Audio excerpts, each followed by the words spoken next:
वाराणसी की कचहरी में कल एक मारपीट की घटना हुई जिसमें एक दरोगा और एक सिपाही गंभीर रूप से घायल हो गए। दोनों को इलाज के लिए अस्पताल में भर्ती कराया गया है। इन सब पूरे मामले में हमारे साथ अधिवक्तागण हैं, हम उनसे बातचीत करेंगे। वो इस घटना को कैसे देखते हैं, क्योंकि कल जो घटना घटी कचहरी में, उस घटना को आप लोग कैसे देखते हैं? 10 नामजद और 50 अज्ञात वकीलों के खिलाफ मुकदमा दर्ज किया गया है। आप कैसे देखते हैं इस मेरा घटना नाम को? दीपक राय कान्हा है। मैं सेंट्रल बार का उपाध्यक्ष हूँ।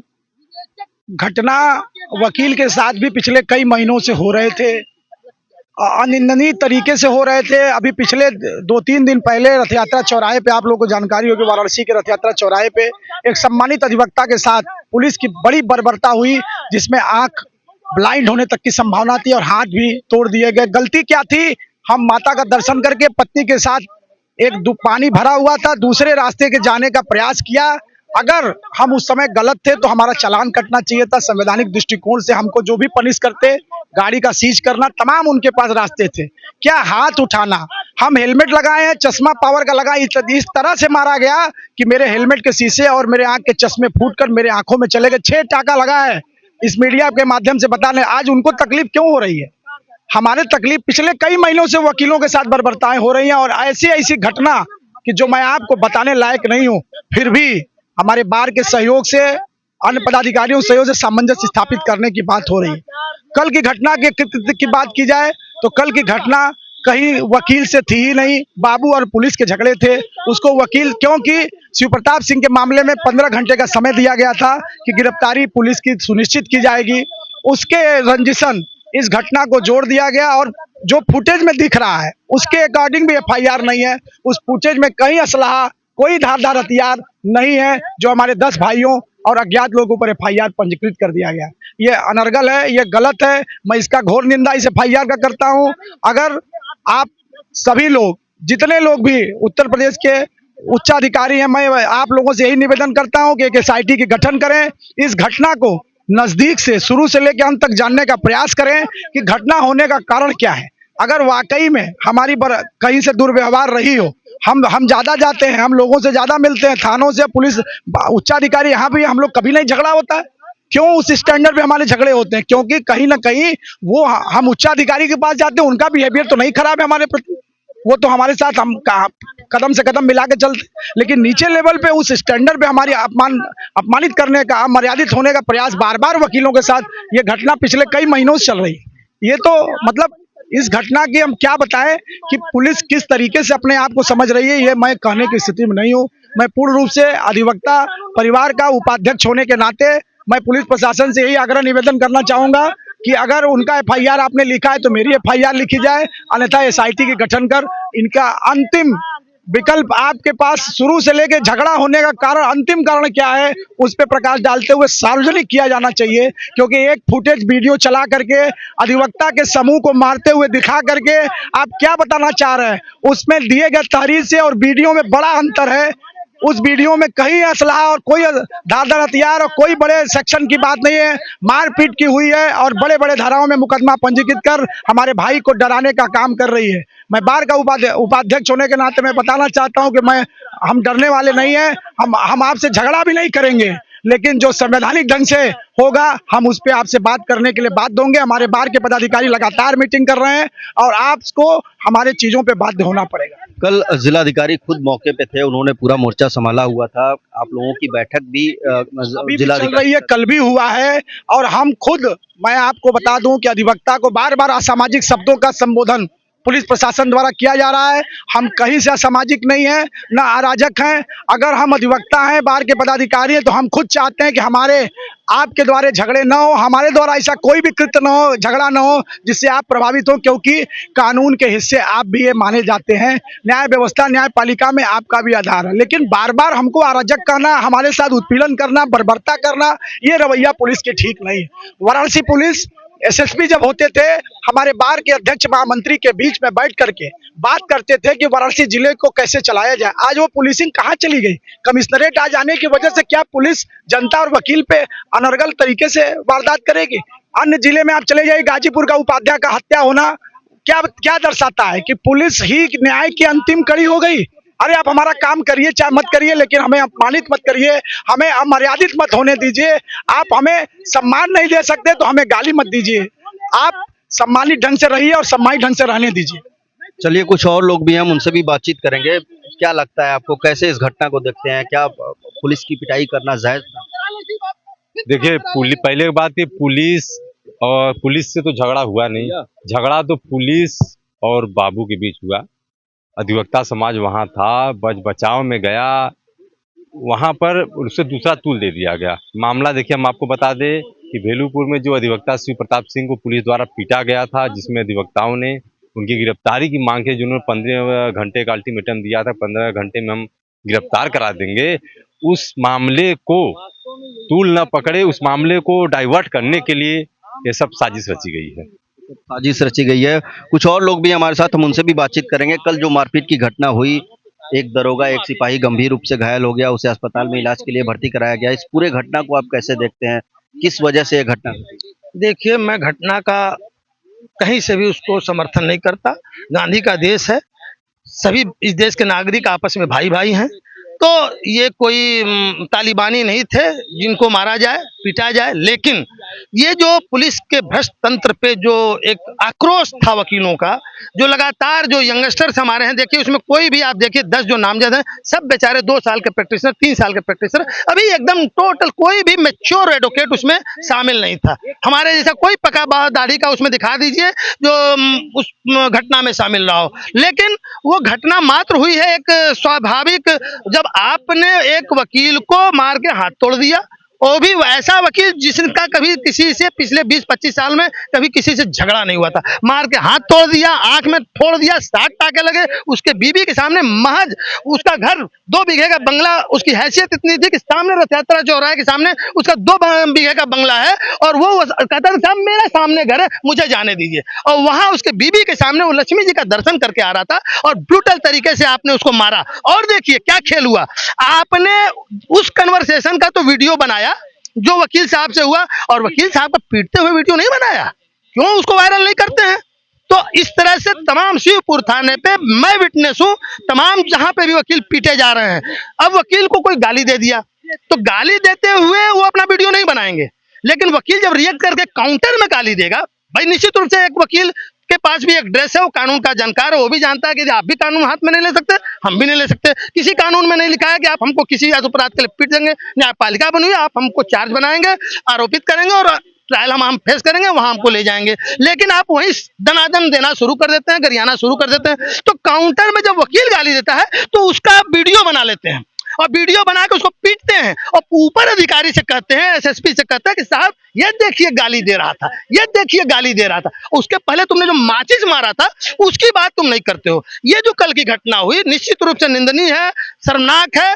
हम वकील उससे ऐसी हिंसा को कभी भी समर्थन नहीं दे सकते, लेकिन उसके प्रोकेर खुद यहाँ का पुलिसिया तंत्र है। यदि आप कायदे से जिस वकील को जिस दरोगा ने मार के हाथ तोड़ दिया था, आंख फोड़ दिया था, उसको आप सीधे उसके ऊपर उसकी गिरफ्तारी सुनिश्चित करते, उसको भी यही तरीके से आप दंडित करते, उसके खिलाफ भी गंभीर धाराओं में मुकदमा दर्ज करते। आपने एसआईटी बना दिया, एसआईटी का जांच का भगवान, मतलब इस देश में आज तक बोफोर्स कांड से लेकर और पीछे चले जाइए, जितनी जांचें हुई कभी फोरा पे आई नहीं। उसका क्या हुआ भगवान मालिक, एक तत्काल गुस्सा शांत करने के लिए एसआईटी का जांच वगैरह बना देता है, उस पर कभी कोई कार्रवाई नहीं होती। यहाँ तो आप सीधी कार्रवाई कर रहे हैं, दबिश दे रहे हैं, उसको गिरफ्तार कर रहे हैं, दबिश शुरू हो गई है। अभी रिपोर्ट जो आ रही है, मैं मीटिंग में था, वहाँ यंगस्टर्स वकील विरोध कर रहे थे कि वहाँ दबिश पड़ रही है, आप यहाँ पे मीटिंग कर रहे हैं। तो स्थिति और ज्यादा बिगड़ सकती है कचहरी में, क्योंकि अधिवक्ताओं में अधिक आक्रोश है और आप पिक एंड चूज कर रहे हैं। पुलिसिंग जो है अपने लोगों को, अपने करप्ट अधिकारियों को बचा रही है। जो मानवाधिकार इस देश में फ्लक्चुएस हो चुका है, कोई सुनवाई नहीं है, कोई शिकायत इंटरटेन नहीं होती है। नहीं, इसी बनारस कचहरी में मनोज तिवारी जो आज सांसद हैं, उनको पीएससी वालों ने मारा था, और वो मानवाधिकार ने उनके तनख्वाह से पेमेंट करने का, मानवाधिकार ने उनके तनख्वाह से पेमेंट करने का वो भी आज भी पैसा देते हैं, और वो पीएससी वाले आज ब्लैक डे लगाते हैं और बिना लिखित ऑर्डर लेके लाठी चार्ज नहीं करते हैं। कल यदि लाठी चार्ज करना होता ना तो लिखित ऑर्डर लेते पीएससी वाले, तब लाठी चार्ज करते, क्योंकि वो उस चीज को झेल चुके थे। और कल यदि मैं आपके चैनल को बताना चाहूँ, मोदी जी का आज बर्थडे नहीं होता और मोदी जी का ये संसदीय क्षेत्र नहीं होता, 27 में आसन विधानसभा का चुनाव नहीं होता तो कल जिस हिसाब से पुलिस की तैयारी थी, वो पुलिस निर्दोष वकीलों को गिरा गिरा के मारती, अपराध किया कोई और ये पुलिसिया तंत्र शुरू से इसी तरह काम करता रहा है, शुरू से। मतलब बीते 3-4 महीने से जो अधिवक्ताओं के साथ पुलिस का व्यवहार था उसको लेकर 4 महीने से नहीं, साल, 1.5 2 साल से चल रहा है। एक्चुअली पुलिस ने अतीक मुख्तार के मामले में आम जन से उनको समर्थन मिला, चीजें इलीगल तरीके से हुई थी, लेकिन चूंकि उनका आतंक इतना ज्यादा था कि लोग बाग खुश हुए तो पुलिस ने उसको ढर्रा बना लिया। हर ऑपरेशन अतीक और मुख्तार स्टाइल में ही सल्टाना चाहते हैं और वकील चूंकि उनके खिलाफ मुखर होकर बोलता, मैं बोल रहा हूँ ना, तो उनको ये बड़ा बुरा लगता है। वो चाहते हैं कि हमारा करोड़ों और अरबों का जो एक जाई है, एक सिपाही से लेके यदि ईमानदारी से जांच हो जाए तो सब जो है मतलब करप्शन में सब जिसको कहते हैं आय से अधिक संपत्ति अर्जित की हुई है, सब के सब। एक भी ऐसा हमको सिपाही ईमानदार दिखा दीजिए जो अपने तनख्वाह से जीता हो। बड़े बड़े 5 कॉलोनियों में रहते हैं, करोड़ों की लग्जरी है, एक आईपीएस की क्या तनख्वाह होती है? इस देश को नौकरशाहों ने जितना लूटा है ये सब उसी की परिणति है कि देश करप्शन में इतना डूब चुका है, अब मरने वाला है। और मोदी जी से, योगी जी से आपके चैनल के माध्यम से हाथ जोड़ के करबद्ध प्रार्थना करते हैं कि जो 370 और तमाम कुछ अच्छे काम आपने हिंदुत्व के लिए किया है, यदि आम जन को आप रिलीफ नहीं दे पाए, भ्रष्टाचार के जड़ पे हमला नहीं किए और इन भ्रष्ट अधिकारियों को नहीं हटाए, ईमानदार को प्राइम पोस्टिंग नहीं दिए, तो आने वाले दिनों में आपकी सरकार पे असर आएगा।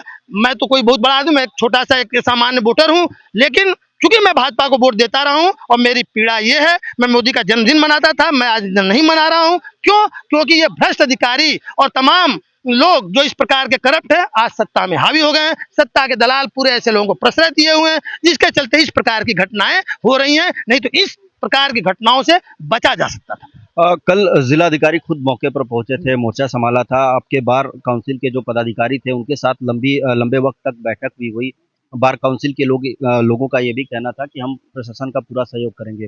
अब 10 नामजद और 50 अज्ञात के खिलाफ मुकदमा पंजीकृत हो गया है, कई टीमें बनाई गई हैं, लगातार दबिश भी दी जा रही है। आप लोगों का क्या स्टैंड है? अब मीटिंग भी होने वाली है। ये तो हमारे अकेले का स्टैंड नहीं है, हमारे अकेले का स्टैंड ये है कि मैं honourable chief justice of Uttar Pradesh से निवेदन करूंगा कि पिछले साल 1.5 साल से जितना वकीलों के साथ मारपीट और इस प्रकार की घटनाएं हुई हैं, उनके लिए सिटिंग जज से एक ईमानदार इंक्वायरी खुद ऑनरेबल हाई कोर्ट जजशिप करें। अन्यथा ये जो एसआईटी है लीपापोती है और ये करप्ट जो अधिकारी हैं जिनको एसआईटी में रखा गया है, हमारा उन पर कतई विश्वास नहीं है। हमने तमाम देखा है, एसआईटी वगैरह कभी कोई सही रिपोर्ट नहीं देती है। यदि आप अच्छा सुनिए, पिक एंड चूज कैसे हो रहा है, डिस्क्रिमिनेशन कैसे हो रहा है। आप अपने जिस दरोगा ने हाथ तोड़ दिया, वकील का आंख फोड़ दिया, उसको तो 4 दिन के लिए निलंबन कर दिया, फिर प्राइम पोस्टिंग दे देंगे। हम भी अपने अधिवक्ता को 4 दिन 10 दिन के लिए उसी पैटर्न पे निलंबित कर देते हैं बार एसोसिएशन से। तो आप एक अपराध को बहुत हल्के में ट्रीट कर रहे हैं और अपने जो अपराधी जहां पे हैं वो दरोगा तो सेम फुट पे खड़ा है ना, जहां पे कल हमारे साथी खड़े हैं, तो दोनों के साथ सेम व्यवहार करिए ना, उनको बर्खास्त कीजिए, उनकी आय की संपत्ति की जांच करिए। आप तो कुछ करेंगे नहीं, एसआईटी हो गया, एसआईटी मतलब हो गया तो हो गया, और सीधी कार्रवाई कब होगी जब है ये सामने दिख रहा है कि हमारा है। कल तो आपने गिरफ्तारी के लिए दबिश दिलवा रहे हैं ना 10 लोगों को, अब मामला सिर्फ 323 का है, आपने 392 गलत एफआईआर लिखा है। पूरी एफआईआर यदि ऑनरेबल हाई कोर्ट में क्वेश्चन पे सही से ईमानदारी से बहस हो जाए तो 1 सेकंड में क्वेश्चन हो जाएगा। सिर्फ सीसी फुटेज है, वो एक 323 का इंग्रेडिएंट बनाता है, साइमन क्रिमिनल लागत। 2-3 धाराएं, यदि आप ईमानदार थे तो 2-3 धाराएं जो बनती थी उसकी एफआईआर दर्ज की थी, आपने 392 बना दिया। लूट ले गए वकील साहब उन लोगों का पूरा धन। पूरा वकील साहब कट्टा बम लेके आए थे, पूरा वकील साहब लोग जो है एकदम वो क्या कहते हैं धारदार हथियार गणासा फरसाल बेलचा लेके आए थे। साफ सीसी फुटेज को ही एडमिट कर लें, सीसी फुटेज को ही एडमिट कर लें तो जो है अपराध क्या है, एक रिएक्शन में मारपीट की घटना हुई है, सिंपल। ये हाँ, ये क्या प्रतिक्रिया हुआ भाई? देखिए, आप जब देखिए कानून हाथ में कौन लेता है, ये जो आपके तमाम माफिया जिन सरकार में एमएलसी और तमाम लोग बने हुए हैं, धर्माधिकारी बने हुए हैं, ये कैसे बचे? यदि अपराधियों को आपका समूल नाश करना है, पहली हत्या जिस दिन किसी ने किया उसी दिन 2 ही सजा होती है, आजीवन कारावास से फांसी। यदि मुख्तार को, अतीक को, यदि या जितने भी माफिया हैं वो यदि पहले दिन ही अपराध की सजा पा गए होते तो आज स्थिति में नहीं होते। तो पूरा सिस्टम ही, चाहे कांग्रेस का रहा हो, चाहे सपा का रहा हो, बसपा का रहा हो और भाजपा का भी, चूंकि भाजपा से हम लोग को उम्मीदें थी कल्याण सिंह के रिजीम हम लोगों ने देखा था, मायावती की फर्स्ट रिजीम देखा, तो उम्मीद जगी थी कि क्राइम कंट्रोल होगा, लगा कि हुआ, लेकिन अतीक मरा, उख्तार मरा, तमाम आजम खां पे कंट्रोल हुए, तमाम कुछ काम हुए, लेकिन आप आम जन को भी सावधान बाई से पसेरे। मतलब एक आदमी, एक सीजन लाइयर जो शिवा प्रताप सिंह है बेचारे, आज तक उनको किसी से तू मैं किसी ने नहीं देखा होगा, और बीबी उसके साथ है, उसकी पत्नी उसके साथ है, और दर्शन करके आ रहा है, और महज एक मोटर व्हीकल एक्ट जो कंपाउंडेबल ऑफेंस है, उसके लिए आप उसका मार के हाथ तोड़ दे रहे हैं, मार के उसका हाथ फोड़ दे रहे हैं, और बहुत बढ़िया हमने SIT गठित कर लिया है, रखे रहो SIT, कुछ नहीं होना इस देश में। इस देश में बहुत खराब दौर आ चुका है, न्याय का मंदिर ढहने वाला है।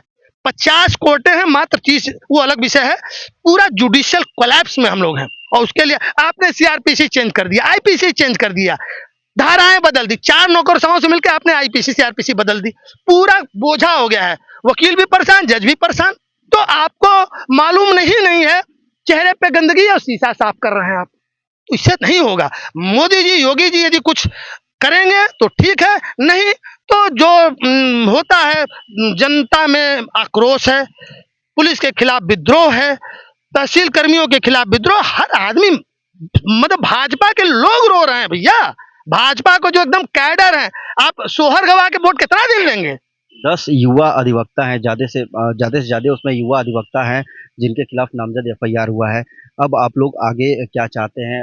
आपकी तमाम अधिवक्ताओं से बात हुई होगी, क्या कुछ देखिए, रणनीति बनी? बड़े-बड़ी घटनाएं यहाँ पे हुई हैं, ठीक है, उसमें समझौता हुआ है, आखिर बयान जीरा सब यही होना है, वकील साहब लोग ही हैं, निश्चित रूप से उनको चाहे आप असामाजिक कह लीजिए, चाहे गुंडा कह लीजिए, वो रजिस्टर्ड एडवोकेट है, उन्होंने गलती की, पहली गलती है। जितने भी हैं, मैं पहले भी कहा, फिर कह रहा हूँ, वो एकदम यंगस्टर है, 2 साल, 1 साल, 3 साल, 5 साल के अंदर के प्रैक्टिशनर हैं, उनको थोड़ा सा निश्चित रूप से जोश रहता है, युवा जोश, युवा खून रहता है, कैसे कोई मार देगा हमको? भाई यदि आप हमको मारेंगे और न्याय से मदद नहीं मिलना, मानवाधिकार इनफ्लेक्चुअस है, हाई कोर्ट रेट में जाएंगे, कुछ होना नहीं है, तो आखिर क्या करेगा वकील? बार एसोसिएशन भी भाषण ज्यादा हो रही, चल रही मीटिंग, वहां वकील आक्रोशित है कि हमारे ऊपर दबिश पड़ रही है, तो और स्थिति बिगड़ेगी, बार एसोसिएशन में ही मार हो जाएगा आपस में।